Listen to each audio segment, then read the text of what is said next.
tao sa ngayon. Kaya ang tanong, posible kaya na darating yung panahon na yung sakit at kapansanan na ating nararanasan sa ngayon ay mawawala pa? At gusto mga kapatid, nabasahin natin ang ulit ng Biblia na mababasa natin sa aklat ng Isaias, Kabanata.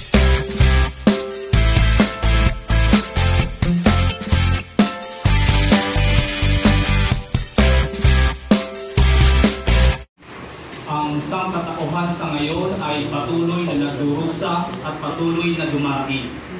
Ang dahilan sapagkat iba't ibang uri ng mga sakit o problema sa kalusugan ang kinakaharap ng napakaraming mga tao sa ngayon. Ayon sa ulat ng WHO o World Health Organization, sa buong daigdig ay napakaraming taong may mga sakit. Huwag na lamang tayong lumayo, ano?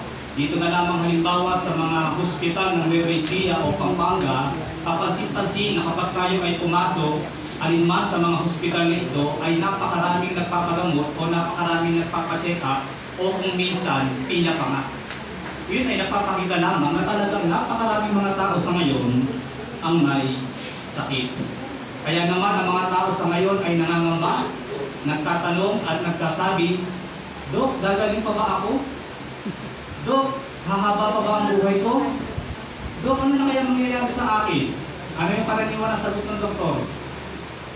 Oo, medyo gagaling ka pa naman. Medyo hahaba pa naman yung buhay mo. Kaya nga, siya nga pala, no? Pero ang totoo, ito yung nagiging isang dahilan sa pamamagitan ng may sakit kung kaya't ang tao ay namamatay. Kumusta tayo bilang mga lingkod ng Diyos ni Jehova? Tayo rin ba sa ngayon ay may iniintang sakit o may nararamdamang kapansanan na kung saan ay nagpapahirap sa atin sa ngayon? Ang totoo, hindi tayo exempted yan. Lahat po tayo nagkakasakit. Bahagi yan ng pagkanarito natin ngayon sa sanlibutan ito. Kaya napakahirap talaga ng kalagayan o sitwasyon ng taong may sakit, mga kapatid. Pansinin, kapag tayo ay may sakit o isa sa mga miyembro ng ating pamilya may sakit, o dito sa loob ng congregation, di po ba nalulungkot tayo, nasasaktan tayo, nag-aalala tayo, kasi ang dahilan sapagkat mahal natin sila. At napakahirap talaga ng kalagayan ng may mga sakit. At ganyan din naman ang nararamdaman ng napakaraming mga tao sa ngayon. Kaya ang tanong, posible kaya na darating yung panahon na yung sakit at kapansanan na ating nararanasan sa ngayon ay mawawala pa? At gusto mga kapatid, nabasahin natin ang ulit ng Biblia na mababasa natin sa aklat ng Isaias, Kabanata 33, ang talata ay 24. Kung kayo po'y nariyan na, ganito po ang pagkakabanggit.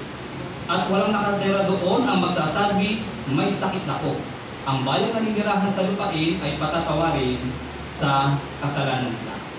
Ngayon, ano po ba yung ibig sabihin ng tekstong ito, mga kapatid? Ano po ba yung kahulugan ng tekstong ito? Kabisado natin yung tekstong ito, mga kapatid, no?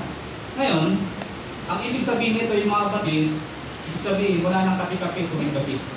Bakit? Kasi wala nang taong mamamatay dahil lamang sa sakit. Wala nang hospital, wala nang doktor, wala nang rin maintenance, wala nang kirot, wala nang aray tayong maririnig. Kasi ang dahilan, sapagkat mismo ang Diyos na Jehova ang nangako at nagsabi na lahat ng uri ng sakit ay mawawala na. At bilang katibayan, ayon pa sa ulat ng Isaiah chapter 35, 5 at 6, na lahat ng uri ng kapansanan ay mawawala na. Tulad halimbawa ng bulag, pipi, bingi at pilay, lahat ng iyon ay pagkakalimin at aalisin ng Diyos na Jehova. Kaya ipinakita lamang doon sa mga tekstong ito sa Biblia na magkakaroon tayo ng perfecto kalusugan at kasiyasiyang buhay. At iyon naman po talaga ang orihinal na layunin ng Diyos na Jehova. Kaya ipinakita po sa ating tinalakay na patuloy tayo umasa at pagtiwala sa Diyos na Jehova na lahat ng uri ng mga sakit at kapansanan ay mawawala na. At sa malapit na hinaharap, walang isa man sa atin na magsasabi na ako ay may sakit. Maraming salamat.